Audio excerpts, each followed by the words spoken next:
sebagai pemasok utama senjata. Mungkin seluruh dari peristiwa Aceh yang pelatihan teroris di Aceh itu semua senjata dari saya semua. Dari mana senjatanya itu? Dan teman-teman di penjara yang sulit ingin mencari perlindungan, ingin mencari makan lebih, mereka nggak bisa dapatkan, mereka nggak ada kunjungan besukan, mau nggak mau dia bergabung dengan teroris. Ini bukan podcast katanya, tapi dari sudut pandang pelakunya. Terima kasih telah bergabung di Sudut Pandang, dan terima kasih juga Bapak Sopyan Sauri telah datang. Assalamualaikum Bang. Waalaikumsalam. Salamnya jos saja dulu ya. Wah, ini salam corona nih. Jadi salam yang baru. Ini saya panggilnya Abang, Ustadz atau apa nih? Abang boleh. Abang boleh. Abang aja ya biar terlihat akrab. Siap. Ini acara Sudut Pandang ini sebenarnya, jadi kita tidak lagi misalkan ngomong ini katanya, tapi kita langsung pelakunya. Ini pelaku apa nih? Saya sebut misalkan mantan teroris, boleh kan nih Bang? Boleh. Oh, ini mantan teroris. Bang Sopyan ini mantan teroris. Nah, saya tadi ngomong juga misalkan Ustadz. Nah, biasanya kenapa ada juga kok mantan teroris itu suka disebut Ustadz? Itu sebenarnya bagus atau tidak sih sebenarnya? Kadang-kadang kita Ustadz itu kan sesuatu yang posisinya positif gitu loh. Tetapi kadang-kadang teroris ini kan negatif sebenarnya. Itu gimana tuh Bang? Ya, pertama yang mereka tekuni, yang mereka perjuangkan itu kan perjuangan Islam. Sehingga mereka juga kadang mendukung perjuangannya itu dengan argumentatif, dalil-dalil atau hujah gitu yang mereka pertahankan. Makanya kemudian ketika mereka berdalil itu bak seorang ustadz sebetulnya. Walaupun sebetulnya masih bisa diperdebatkan oleh kelompok lain.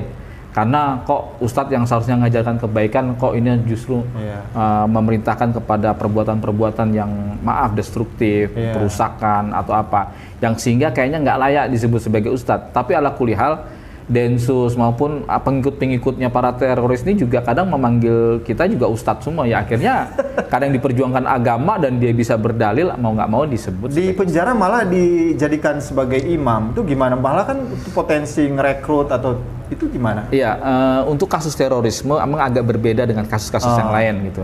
Dan mereka cenderung para narkoba, para kasus-kasus pembunuhan atau kasus-kasus kriminal lain itu menaruh hormat dengan para kelompok kita, para teroris pada saat itu. Karena apa? Karena kekompakan kita.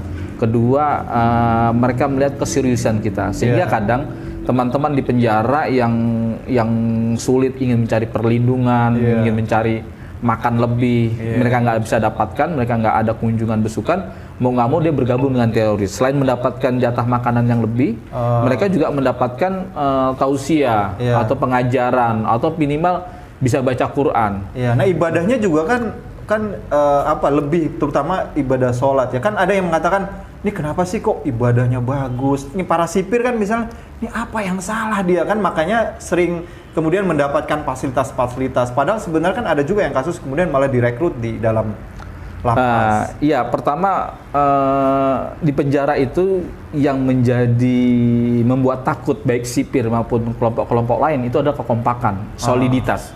Dan ini ada di kelompok kita, para mantan narapidana terorisme, kita kompak. Maka kemudian dengan melihat kekompakan kita, mereka agak minder dan agak takut gitu. Dan kebetulan kita ini para jihadis itu juga tukang berantem. Nah, udah kompak, berani, tukang berantem gitu. Nah akhirnya membuat mereka nggak mau berurusan panjang-panjang. Mereka takut nanti, apalagi di seliweran di luar, teroris ini termasuk kelompok yang kuat, kemudian terorganisir dan sebagainya, dan banyak kunjungan juga, makanan, uang dan sebagainya dari para tokoh-tokoh gitu, karena kita dianggap sebagai pahlawan Islam gitu. Akhirnya mereka nggak mau juga urusan panjang-panjang daripada ribet. Dan kebetulan ada beberapa kasus ketika kita bentrokan dengan orang-orang Ambon pada saat itu di Salemba, itu mereka cenderung mengakomodir kemauan-kemauan kita, karena memang saya rasa mereka juga nggak mau urusan panjang ya, takut mereka diincar dan sebagainya gitu. Nah, dulu Bang Sopyan itu juga pernah terlibat di jaringan teroris. Itu kasus apa Bang? Ya, pertama saya kasus 2010 ya, camp militer Tadrib Askari, di Aceh Jantoy gitu. Saya kemudian berkontribusi di situ untuk memasukkan senjata. Dan juga saya termasuk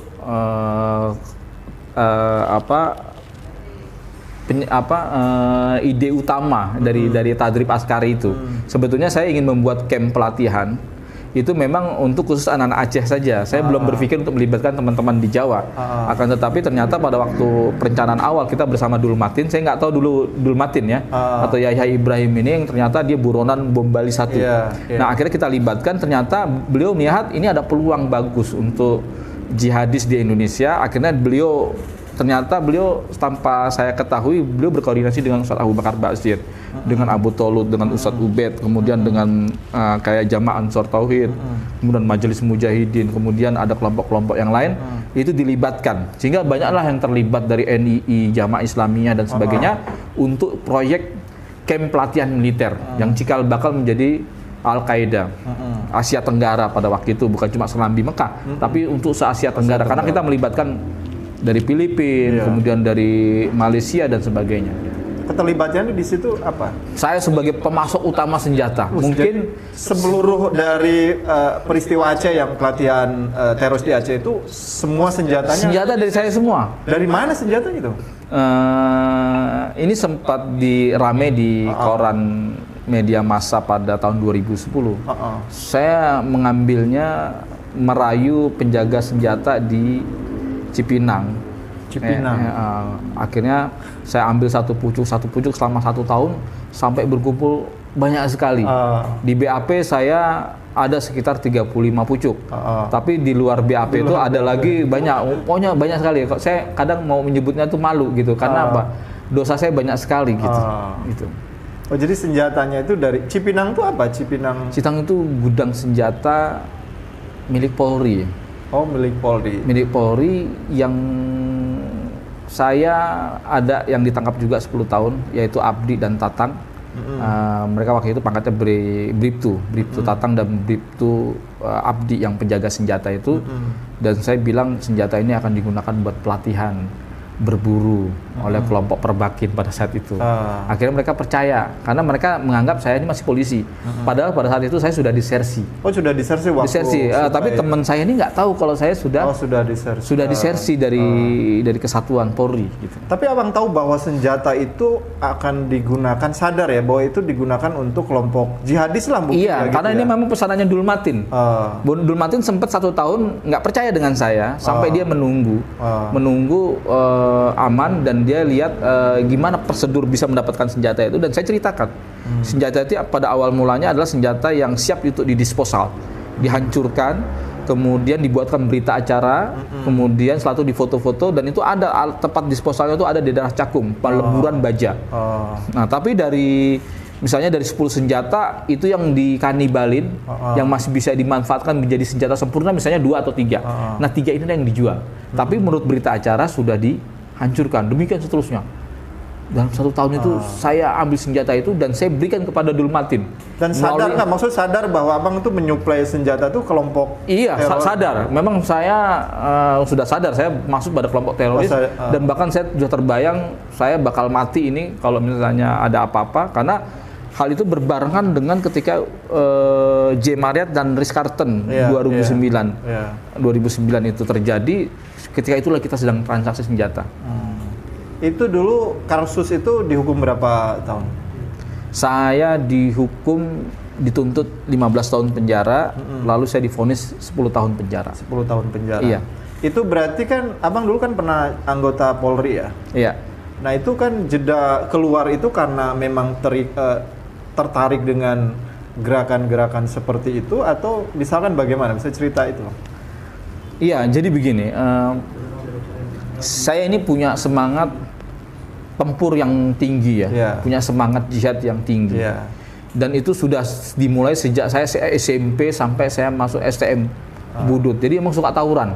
Bahkan tangan saya ini juga ada banyak 28 jahitan, pernah kena celurit dan sebagainya gitu. Dan itu saya suka dengan keberanian. Wah, Abang kan anggota Polri kan, nggak maksudnya udah enak di Polri tapi kemudian keluar. Nah, maksud saya adalah keluarnya itu karena jaringan atau gerakan itu, atau bagaimana? Ada proses kemudian sampai bergabung ke kelompok teroris gitu. Ya, ada kisah sebetulnya yang membuat saya akhirnya betul-betul keluar gitu. Pertama memang kalau dari faktor internal saya sendiri, memang saya sudah bergabung dengan kelompok-kelompok bawah tanah lah. Gitu. Sejak apakah abang ini sebelum jadi polisi nih? Sebelum jadi polisi Jadi udah. polisi, saya suka dengan pergerakan-pergerakan seperti Ikhwanul Muslimin dan sebagainya gitu. Walaupun di saat yang sama saya pernah jadi santri di Peloso gitu, di Al-Falah 2. Nah, tapi saya suka pergerakan-pergerakan Islam seperti Ikhwanul Muslimin. Waktu itu belum ada terdengar jamaah Islamnya dan sebagainya gitu. Nah, sampai kemudian saya daftar polisi karena di Ikhwan Muslimin itu tidak dilarang kita mendaftar polisi, berbeda dengan kelompok NI yang kesannya memusuhi pemerintah gitu. Saya masuk, lalu saya tetap dengan paham saya, militan. Nah, satu ketika saya ini walaupun polisi tetap berdakwah.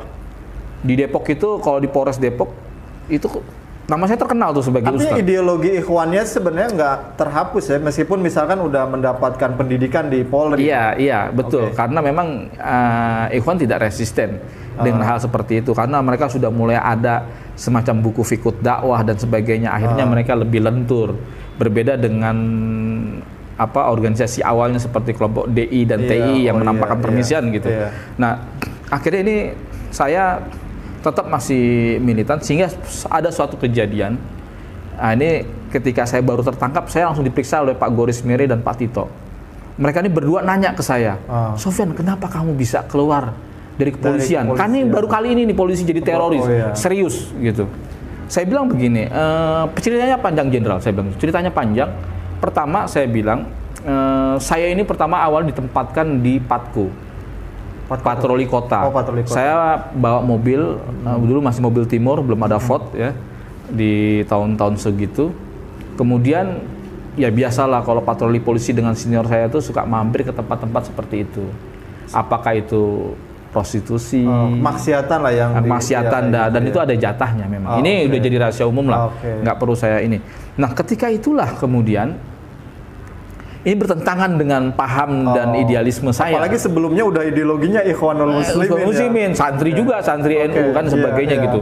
Nah, ini bertentangan dengan nurani saya. Sehingga saya bilang sama senior saya, Bang, bisa nggak kalau kita jangan ke tempat-tempat seperti itu? Loh, kenapa ya? Ya nggak, kita nggak enak dengan baju kita nih, Bang. Kita polisi masuk ke tempat-tempat seperti itu. Biliar, tempat perempuan, ada judi, ada ini, dan ada jatahnya gitu. Wah, nggak bisa, Yan. Itu kita kan perlu bensin, butuh kendaraan, butuh perawatan gitu sebagainya.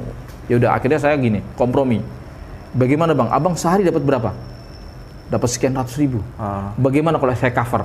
Saya tutup itu. Tapi syaratnya jangan ke tempat-tempat situ. Nah, senior saya garu-garu kepala juga tuh. Dia bingung, gimana nih? Tapi akhirnya kita kompromi lagi. Solusi yang kedua adalah gini aja, Dian.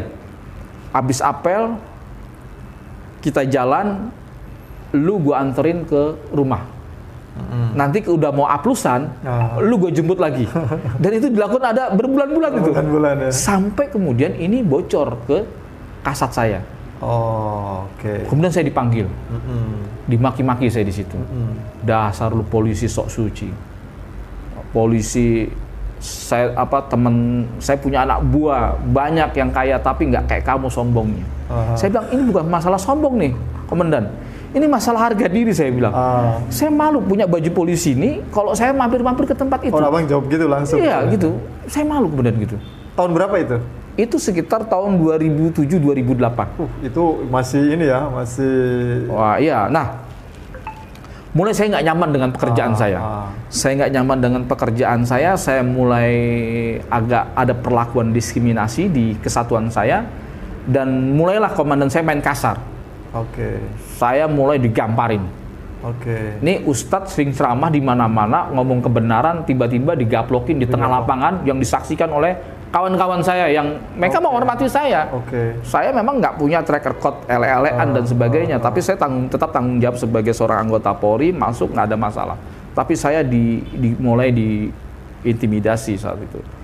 Di saat yang sama dalam kondisi kekecewaan saya harus bagaimana? Di saat yang sama saya ketemu dengan Dul Matin, ketemu dengan Aman Abdurrahman. Oh, itu posisi-posisi yang di saat krisis. Iya, krisis itu seperti ya? itu ketemu dengan ini. Iya. Anda bisa bayangkan bagaimana saya kemudian menemukan pilihan menjadi sebuah alternatif. Ini jangan-jangan jawaban Allah. Ini jangan-jangan saya disuruh bergabung dengan kelompok ini. Yang memang mereka kelompok ini semangat jihad. Dan itu sesuai dengan karakter saya yang dulu juga suka tawuran, suka ini gitu. Nah, akhirnya saya bergabung dengan kelompok ini dan kemudian dapat materi-materi bahwa pekerjaan saya bermasalah dengan akidah saya. Karena mereka menganggap bahwa pekerjaan saya ini sebagai ansor tauhid dan itu ditakfir secara ta'yin, secara individu. Gitu. Dan kemudian sampai di sana saya bergabung sedikit nyaman, alternatif, dan saya mulai desersi. 2008 saya desersi pada bulan Agustus. Setahun kemudian saya di PTDH. Pembebasan tidak dengan hormat. Tapi saya bulan 2008 akhir Desember saya sudah ketemu dengan Dul Matin. Jadi ketika ketemu dengan Dul Matin saya sudah desersi. Dan saya mulai melaksanakan program di Aceh. Bagaimana mensurvei tempat untuk tadrib askari, dan saya bahkan bilang dengan Dul Matin bahwa saya ini sebetulnya anggota Polri yang sedang desersi, itu sedang ini. Tapi karena dia melihat saya ini bisa berdalil, jadi ya karena Ustadz, karena sehari-hari juga di ini gitu saya ya. juga lulusan bahasa Arab bisa, kan? Akhirnya mereka ini percaya sama saya. Wah, boleh juga nih. Ya, akhirnya saya bergabung dengan mereka dan mereka juga nyaman dengan saya, walaupun saya tidur bareng dengan pelaku bom Bali 1 yang buronan pada saat itu, yang harga kepalanya ini Joko Pitono alias Dul Matin alias Yahya Ibrahim itu dihargai 10 juta US dollar. Itu ketemunya di mana? Maksudnya bisa saya ketemu di Aceh. Oh, enggak tiba-tiba atau ada yang kenalin? Ada yang kenalin, yaitu Sibgo. Oh, Sibgo. Muhammad Sibgo. Dia sudah 3 kali tertangkap. Kalau Sibgo kenalan dengan saya dikenalkan oleh tetangga saya, seorang ikhwan dekat tetangga saya, sekarang tinggal di Solo.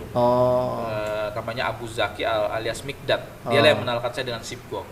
Saya kenal dengan Sibgo, ternyata dia alumni Poso, Ambon dan sebagainya. Dari Sibgo lah saya dikenalkan dengan Yahya Ibrahim alias Dul Matin. Dari situ proses itu. Dari situlah. Memang kalau teroris itu memang harus tazkiyah ya, rekomendasi satu dengan yang lainnya. Kalau nggak ada rekomendasi sulit, kita bisa masuk pada ring dalam. Karena mereka membatasi pergaulan.